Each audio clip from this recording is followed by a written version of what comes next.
Talagang halos minuto, oras-oras, kinakausap siya na kumalas siya doon sa 13. So, may tumatawag po sa kanya, may kumakausap, personal, telepono, ganun po? Lahat ginagawa. Oho. Sabi nila, Jinggoy, napakasimple lang ng problema mo. Okay. Wala ka ng kaso basta kumalas ka lang dyan sa 13. So ang lahat guys, bago natin ito pag-uusapan, help me po muna na i-like at saka i-share itong video natin para guys kakalat ito sa taong bayan at sa mga first time na nanood dito ay makaparticipate sila, no? Importante na mag-share tayo, like dito sa video na ito para naman guys ay mabasa ko yung mga comment ninyo, okay? At sa mga first time dito sa aking channel ha, kung first time yung nanood dito at nagustuhan nyo ang ating talakayan, yung ating banatan, ay mag-subscribe na rin kayo.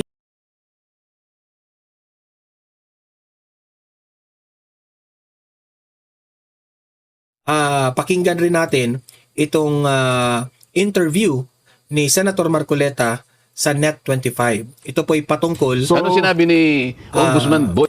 patungkol po ito sa kay Jinggoy at yung lahat ng mga posibleng kasuhan na nila patungkol sa House Majority.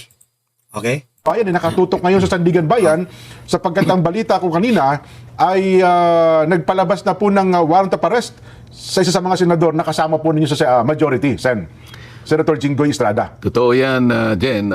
Kanina ay pinaalam nga sa amin ng ating kasama, Senator Jinggoy, na Opo. yan nga po, nag-issue na ng warrant of arrest ang Sandigan Bayan. Ngunit ito ay tungkol sa isang graft case niya. Hindi pa po itong plunder. Hindi ito yung plunder, kaya dito ay pwede siyang makapagpiyansa para sa kanyang temporary liberty. Opo, pansamantalang Yan naman kanyang ginawa ngayong hapon dahil sinabi namin sa kanya, mabuti pa ay ikaw nang pumunta roon at magpiyansa ka na. Sapagkat hanggang alas 5 lang ata o alas 4 ang opisina ng ating Sandigan Bayan. So yun pala yung kalilina kasi akala namin, Sen, ang balita kanina ay plunder case. Kapag ka plunder kasi, Nobel recommended. So itong inilabas na warrant ay may kinalaman lang sa graft case po niya. Pinaghiwalay yata, Pinaghiwalay Jen, pala. sa makatwid. Ito ay ibang Kaso. Hindi, ibang division. Ibang division Iba-ibang division kasi ng Sandigan Bayan. Siguro ito isang division, pangalawa yung plunder, baka ibang division naman. Ayun. So, isa kong malinaw ha, kaya ipinapakita natin yung video kanina sa Sandigan po yon, live mismo, available sapagkat ang naunang naglabas ng warrant ay itong kaso niya na may kinalaman sa graft, Sen. Pero Jen, hindi lamang yan ang gusto nating sabihin. Opo. Ang mas importante dito ay yung nagaganap sa likod ng pangyayari na yan. Bago sampahan si Senator Jinggoy ng kahit anong mga kaso, graft, plunder, kung ano-ano pa, at bago pa mag-issue ng warrant of arrest na kagaya nga ng nangyaring hapon na ito, baka hindi alam ng mga kababayan natin kung ano ang mga nangyayari sa likod bago naganap. Ang natatandaan ko dyan, Sen, ako, nung nagkaroon po ng botohan kayo sa Senado at nakuha ng grupo po ninyong majority, doon, nung bandang hapon na yon, Sen, ay doon biglang naglabasan ng mga kaso nitong na Senador Jinggoy Estrada na ang sabi niya ay maglalabas daw po ng warrant of arrest may kinalaman sa kanyang plunder case nung kayo po na ang majority. Kasama niyo po sa majority. Napansin niyo rin yata yun. Yes po. Marami nakapunta Hindi lamang si Senador Jinggoy, si Senador Joel, ganun din. Opo. At ngayon, mababasa mo, mukhang nasa preliminary investigation stage na yung kay Senator Cheese. Ayan, At maging ako naman, alam na ninyo, di ba? Opo. Pero pag-usapan muna natin yung kay Senador Jinggoy. Meron ho bang Kaya ako sinasabi na baka hindi alam, kailangan ipaalam natin sa mamamayan kung ano ang dinanas na pressure ni Senador Jinggoy hanggang sa umabot nga siya sa ganyang kalagayan. Ganun mo ba? Kasi hindi naman nagsasalita si Senador Jinggoy. Talagang halos minuto, oras-oras, kinakausap siya na kumalas siya doon sa 13. So, may tumatawag po sa kanya, may kumakausap, personal, telepono, ganun po? Lahat ginagawa. Sabi nila, Jinggoy, napakasimple lang ng problema mo. Okay. Wala ka ng kaso basta kumalas ka lang dyan sa 13. Grabe talaga yan. Mabigat. Pressure nga yan. Nakita mo naman, ginagawa nila lahat. Ang magagawa nila, magpe-press con sila kung anong nilalabas sa social media. Kanya 3 araw lang yan, 1 week lang yan, makukuha namin uli yan. Opo. Di ba? Hindi lamang siya pinapressure. Maski si Senator Joel, ganun din. Nako. Ako naman kasi, hindi na nila ako ma-pressure siguro. Kinasuhan nga ako, nag-imbento sila ng kasong plunder maski sa akin. So, dapat mapansin ninyo, ang lahat ng ito'y ginagawa nila para wasakin nila yung 13. Correct. Ano ang magiging dahilan dyan? Ano ang magiging resulta niyan kapag nawasak yung 13? Oho. Eh di sila na uli. Ah. Ano ngayon ang mangyayari kapag sila na uli? Opo. Tatakpan na naman nila yung flood control investigation. Nako, na Blue Ribbon Doon lang tayo Committee. napupunta rito eh. Oho. Doon lang tayo napupunta rito. So ang lunduban ng lahat ng ito, Sen, no? Ausapin ng flood control kasi mukhang natatakot silang may mabulgar o mabuyangyang sa likod nitong flood control issue na ito, flood control scandal. Hindi mo pa ba nakikita? Eh, parang doon nga po ang punteriya. Pero teka lang, bakit? Ayaw nila na magpatuloy yun. Oho. Ang isang pinakamabuting paraan para sa ganon ay hindi na matuloy yun, kinakailangan sila ang mayorya. Maagaw sa inyo. Eh ngayon, nagsisimula pa lang kami, di ba? Organization pa lang. Opo. Papunta pa lang kami. Palagay ko sa Lunes, baka mag-announce na si SP Alan. Opo. Magtawag na siya ng schedule ng Blue Ribbon. Mag-schedule na po. O, baka Lunes mag-schedule siya. Ayan, naku. Kasi alam mo, kinakailangan niya mag-schedule kasi hindi naman kagad nagagawa yun dahil sa Oho. kinakailangan naming masatisfy yung notice. 3 araw ang notice kasi, Jen. Tama po. Bago makapagpatawag. So, alimbawa, gusto niyang magpatawag ng Webes o ng Dapat Biyernes. Monday pa lang, Monday, ilabas na yung mga notices. Kung At sino-sino. pagkatapos, ino-notify lahat yung inaakala niya na dapat ay maimbita at sila ngayon ang humarap sa pagkakataong ito sa pagpapatuloy ng investigasyon. Oho. Nako, balikan ko lang sa yung kay Senator Jinggoy. Kaya pala nung kayo nang maging majority, parang may lumabas sa social media, ang pinapipili daw prinsipyo o plunder. Ay Totoo mukhang yun. nanindigan sa prinsipyo ata si Senator Jinggoy. Totoo yun. Alam mo, kaya ito gusto ko sabihin, hindi naman dahil sa kaibigan ko siya. No? Opo. Nakita ko rin naman yung pressure na ina-apply sa kanya. Kahit sino siguro, tao ka lang naman eh. Di ba? Opo. Lalong-lalo na kung alam mong wala ka namang kasalanan at plunder kagad ang Kakaso sa kanya. sa'yo. Alam mo naman, kahit ano pang pangangatwiran mo sa ilalim ng kanilang pagpo-prosecute na ito, wala kang kalaban-laban eh. Opo. Wala kang kalaban-laban. Kapag pinail nila sa Sandigan Bayan, arestado ka kagad, kulong ka kagad, ganun kasimple. Ang mangyayari ron, nahiwalay nila sa amin, hindi siya makakapag-attend ng hearing. Opo. Yung mayorya, malulusaw nila. Yun ang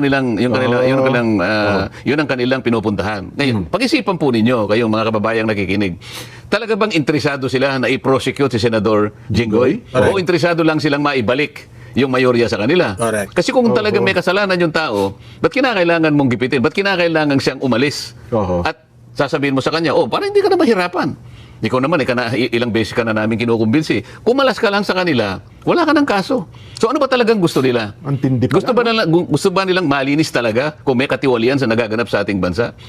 O kailangan nilang sila yung maging mayorya para pagtakpan ang isang bagay na kinatatakutan nila mula't mula pa? Ito dapat yung pagtukoy, malaman na ng taong bayan kung sino-sino. May idea na tayo, formality na lang ito eh. Opo. Anong dahilan dyan? Bakit pati ako'y kinasuhan ng plunder? Ako na lang kasi ang nagsasabi na ipagpatuloy natin ito. Oho. Wala nang iba. Ito yung kinatatakutan nila. Ngayon, kapag ito'y nagpatuloy at Opo. natukoy natin sila, yun ang gusto nilang hadlangan. Oho. Yun ang gusto nilang matakpan. Nakita mo naman, nung sila ang mayorya, Opo. nakita mo ba naman, 9 na buwang singkad. Totoo. Ay Wala. kinuha niya yung Blue Ribbon Committee kung ano-anong katwiran ang ginagawa, kung ano-anong kadahilanan ng sinasabi, kesyo ganitong gagawin, kesyo pumirman muna kayo bago ipagpatuloy. Anong klaseng pagmamatuwid yun? Oho. Sa loob ng 9 na buwang singkad, Jen, hindi siya nag-imbestiga, hindi siya nagpatawag. Napakaraming tao ang nagbo-volunteer. Natawagin niyo po kami. At gusto po namin mag-testify dyan sa Blue Ribbon Committee para makatulong po kami sa inyo. Ayaw nilang gawin yun. Oho. So ito lamang ang dahilan. Pagtatakip. At ang pinakamabisang paraan para matakpan yan, kung hindi man gusto nilang patayin kaagad yan, ang issue na yan, sila na naman ang mayorya. Oho. Nako. Ngayon ko na-realize yan. Tama pa rin sabi mo, no? Kung ako si Senador Jinggoy, sa tindi ng pressure na yan, baka babawi din ako. Di ba? Mabigat yun. Wala muna doon sa punto na yon. Kaya gusto kong pag-usapan muna natin itong ginawa sa kanya. May isang bagay pa akong gustong sabihin eh. Opo. Hindi ko akalain na ganun kalakas din ang loob ng taong ito. Yun na nga. Oho. Siguro kung sa iba nangyari ito, Correct. napakadali Give up na wag kang magpakulong. Oo naman. O baka sakaling bukod doon, baka may ibigay pa silang pabuya sa iyo. Kung lilipat, ganun lang naman pa. Pero dahil alam niya yung pinaglalaban namin, prinsipyo na po ito. alam niya Oo. prinsipyo yung pinaglalaban namin. Sabi niya, nung isang araw narinig ko siya, magpapakulong po ba kayo pagka magpaparesto kayo? O, sinabi naman niyang maliwanag, if this is the price I have to pay, so be it. Iyon. Oo. So kailangan po malaman ng tao na siya ay talagang nanindigan. Hindi siya kumalas sa amin. Oho. Kahit na siya'y makulong pa, hindi siya lalabas. Actually, Jinggoy Estrada, saludo po ang taong bayan sa iyo sa ginagawa mo. Hindi siya kakalas sa aming grupo na 13 kami. Oho. Well, again, sir, liwanagin lang natin, hindi natin binabanggit ito, kundi parang kampihan si Senador Jinggoy para sabihin wala siya kasalanan, may kasalanan, kundi ang ating binabanggit, yung paninindigan niya doon sa kanyang prinsipyo. Yung paninindigan niya, Yun. binabanggit natin sapagkat Opo. alam namin at sinasabi niya sa amin, araw-araw na lang. Sinasabihan. Sinatawagan, no? Gusto mo pa bang makulong samantalang ito lang ang pakiusap namin sa iyo? Oho. Oh. Ayoko nang banggitin ang mga taong tumatawag sa kanya. Nako. Sinasabi niya sa amin tuwing magmi-meeting kami. Kani-kanina lang nag-meeting kami uli. Opo. Bago siya pumunta ng Sandigan Bayan para magpiyansa. Magkakasama kami uli. Oho. Malungkot siya, bakit hindi? Totoo naman. Oho. Tao ka lang naman eh. Oho. Oh. Correct. Tingnan mo yung ginawa nila sa akin, Jen. Yan. Opo. Ako, hindi nila ako kinakausap for obvious reason. Di ba? Anong ginawa nila? Hindi nila kayo mapipressure. Nag-invento sila. Oho. Saan ka naman nakakita, Jen? Para sana maintindihan sana ng mas madali. Opo, ng ating mga kababayan. Kasi kahapon, yung assistant ombudsman, na nakita ko siya, nagpa-interview na naman siya sa isang Opo. istasyon ng television. Mga mainstream na media. Tinatanong siya, bakit po ninyo, pati si Senator Marcoleta, kinasuhan nyo ng plunder? Correct. Oho.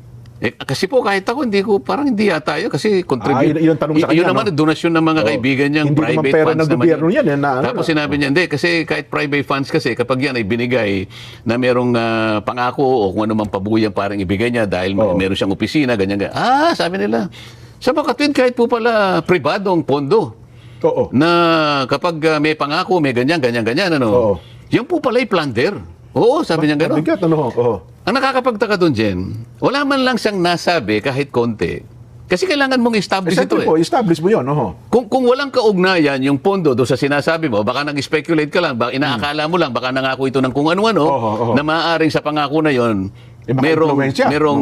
merong madadamage ang gobyerno, Ayan. o madadamage ang serbisyo na para sa mga tao. Oho. Yan ang yan. Kasi pagka ganun, corruption yun eh. Ayun, opo. So opo. kinakailangan mong i-establish yung connection nung pagbibigay nila ng tulong sa iyo dahil kampanya kasi ito diyan, ito Opo, sinasabi ko campaign eh. yan, ng mga panahon Kailangan mong i-connecta. Mhm. Pinakikinggan ko siya, wala man lang siyang masabi na koneksyon.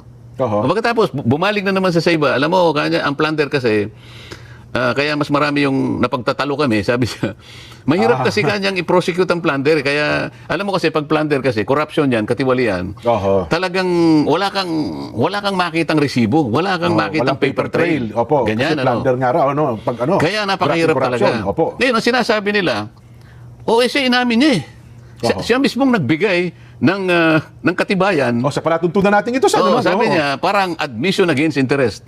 Tingnan mo itong mga taong ito. Siguro para sa mga kababayan nating nag-iisip. Si Senator Marcoleta, kumandidato ng 2025 election. May kaibigan siya, tumulong sa kanya. Nagkataon kasi yung mga tulong na binigay ay wala pang campaign period. Hindi pasta, opo. Pero yung tulong na yon ay sakop ng election period. Ang election period kasi, Jen, ay 1 year before the election. So Yes, isang po. taong singkat yun. Ano? Opo, oo. Pero yung campaign period, magsisimula ng February 11 90 days ata national. hanggang 90 days yan. Opo, 90 okay? days, Hanggang opo. sa ikaw ay manalo na. Ano? Ngayon, so sabi ko, ang trato ko dyan donation kasi wala pang campaign period. Opo. January. Ang campaign period kasi February 11 ang umpisa. Opo, oho. Dapat, kapag binigay during the campaign period, contribution. February 11 Ngayon, pataas, opo. ito nang submit ako ng SOSE, liwanagin natin para makita ng mga kababayan natin. Doon sa SOSE ko, sinabi ko, ang aking expenditures, yung ginastos ko, Opo, sa kampanya. 112 million pesos. Opo. Okay. Oho. Ngayon, sinisita nila ako, paano ka makakagasta ng 112 million? Tiningnan nila yung SALN ko, yung net worth ko is only 52 million. Mas malaki ang yung ginastos mo. Teka mo Oo. na. Ito lang ang pera niya. Saan niya kukuha ka ng Ng 112 million. ng 112? Opo. No, sabi ko, hindi mo na kumikibo nun dahil hindi ko na pinapansin noon di ba? Opo. Nung magpasya na ako mag-explica sa COMELEC dahil sa binigyan ako ng parang isang magpaliwanag ka, sabi niya. Opo, ipaliwanag niyo po yung side niyo. Opo, Bakit yun ito? hinangan ako ng kaukulang pagpapaliwanag. Show cause order ang tawag doon, Jen. Opo. Hindi, pinaliwanag ko na na-receive ko po itong donation sa 3 kaibigan na nagkakahalaga ng 75 million. Yes, opo. Siniyasat nilang ganon. Sa batas kasi natin, sabi kong ganon, at yun naman ay pinagpasyahan ng Korte Suprema, kapag labas sa sa campaign period, Opo. pwedeng donation yon. Okay? Opo. At sabi naman ng Supreme Court sa kanyang pagdidesisyon, hindi pa siya kanya kandidato noon. Ayun. Magiging kandidato lang siya pag magpa-participate siya during the campaign period. na. Okay. Opo. So, nung makita ng COMELEC, wala kanya siyang wala siyang kasalanan dyan. Walang Maayos ang kanyang pagpapaliwanag. Ang bumoto dyan, 6-0. Opo. Ibig sabihin, halos silang lahat. Lahat ng commissioners. Kaya lang siguro 6-0 kasi yung chairman nila, hindi siya nag-participate. Nag-inhibit yata siya. Baka kung hindi siya nag-inhibit, 7-0. 7-0. Ang ibig sabihin, maliwanag sa COMELEC na nagtapat lang ako. Ngayon, Naging transparent kayo, sir. okay, so 112 billion ang ginastos ko. Ito na naman ang banggit ng Sandigan Bayan. Sige, palagay mo kanyang, kung na-receive niya kanya 75 million, bakit nung isubmit niya yung SALN dated December 31, 2025, ba't hindi niya nilagay sa SALN yung 75 million? Hindi ayan nag-reflect doon sa Ba't akin ninyo. hindi niya na-reflect? Opo, oo. Paano ko naman i-reflect, mga kababayan? Ginastos ko nga eh. Oho. Hindi nyo naman asset yun eh. Hindi naman kagaya ng iba. Baka yung iba nga baka sila yung nabigyan. Pero hindi ginastos. Baka yun ang problematic. Tingnan mo dyan, ba't ko kinukwento to? Kapag ka pala ikaw ay nagtatapat sa ngalan ng transparency, lahat kailangan ipagtapat mo.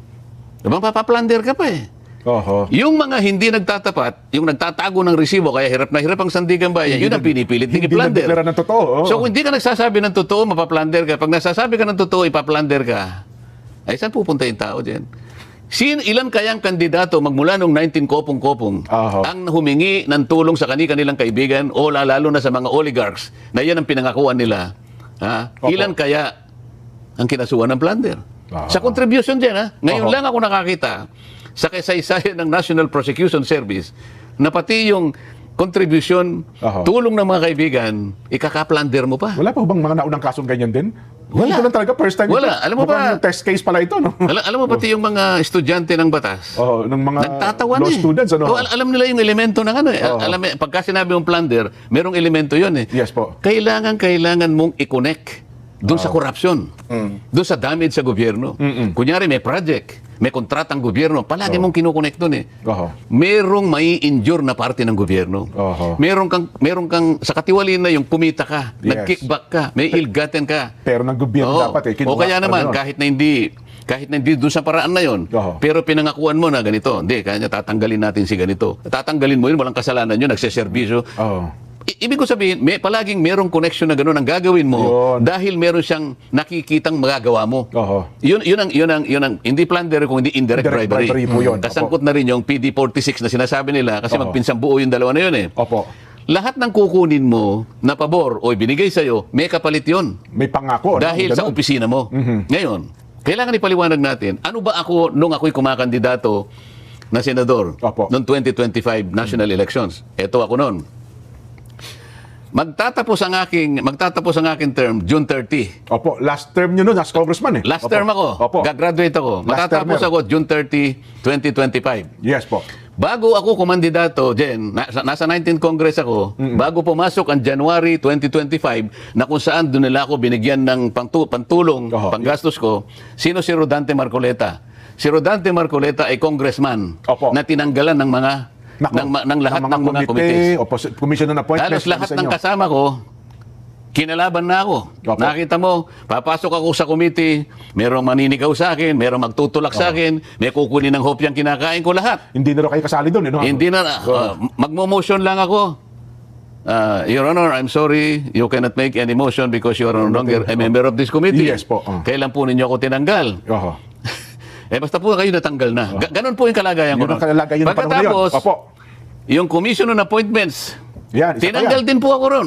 Tinanggal din po ako ron. Katapos-tapusan, pati po yung mga allowance na tinatanggap ng bawat isa sa amin, Inalis din sa inyo. entitled naman po ako dahil congressman pa po ako doon. Ang pagkakaiba lang namin, ako po'y inaway na parang hindi na po ako kasali. Yun. Ganon po ang kalagayan ni Rodante Marcoleta nung siya'y kakandidato ng 2025. Nasa kalagayan ba ako na mag-offer ng magagawa ko sa sino mang tutulong sa akin? Inaway na nga ako. Oho. Ang kalabang ko na ay Speaker ng House of Representatives. Halos buong kongreso na kalaban ninyo. Oo, hindi lamang yun. Ano pa ang kalagayan ni Rodante Marcoleta? Yan, Tingnan mo yung survey SWS at saka Pulse Pulse Asia. Asia. Lahat na po ng survey, lahat na natin.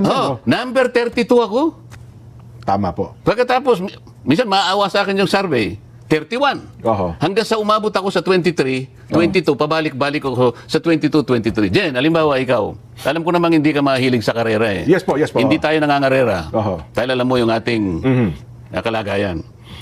Pero sa mga nakakaintindi po ng karera ko, nakakabasa po ako, maski sa comics lang. Mahilig ako sa comics nung ako'y Tsaka bata. kahit sa pelikula siya, napapanood natin. Tatayaan mo ba yung kabayo na yon? Kung kulela. Kundihado? Wala Oho. Ang ibig ko po sabihin, tataya ka lang sa isang tao, ano man ang gagawin, aktibidad, kung may maasahan ka doon. Siyempre naman po. Oho. Sino po tataya sa akin? Number 33 ako. Oho. Talaga? Sabi sa akin nga ni Mike Defensor. Kaibigan ko yan eh. Isa yan sa tumulong sa akin. Oho. Kung Dante, sabi niya, ako naman gusto kitang manalo talaga, ba't naman hindi? Oo naman, kaibigan niyo yun eh.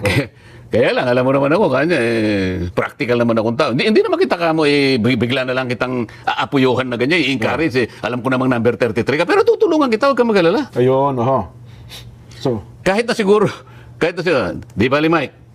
Pagka ako nanalo, i-recommenda kita sa MMDA. Huwag na, alam ko na hindi ka mananalo. Ano po ang ibig ko sabihin? Oho. Si Rodante Marcoleta, nung siya'y kumakandidato, wala po siya sa kalagayan na mangako. Baka wala pong maniwala sa akin. Kaibigan na lamang po siguro, kaya nila ako tinulungan. Oho, Yun nung mga lang panahon na, yes po. Pagkatapos may plunder ako dyan. oho. Nililiwanag ko lang kung paano ang gagawin nila para lamang lusawin yung aming bilang para makuha nila ang mayorya. Ito yung punot dulo nito. doon Jen. talaga uuwi Hindi sila, no? sila tumitigil. Araw-araw. Oho. Araw-araw. Pati yung nangyari nung nakaraang huling araw. Nang nag-walkout sila. Oho. Okay, so yun po ang explanation ni Senator Marcoleta ha, na talagang ang mga senador dyan, especially the majority, ay gawa nila ng paraan na bumaliktad. Si Marcoleta, kahit anong gawin nila, hindi natatakot at handa na si Marcoleta na ipagpatuloy itong Senate investigation sa Blue Ribbon Committee sa flood control scandal. Okay? So yan po ang aabangan natin.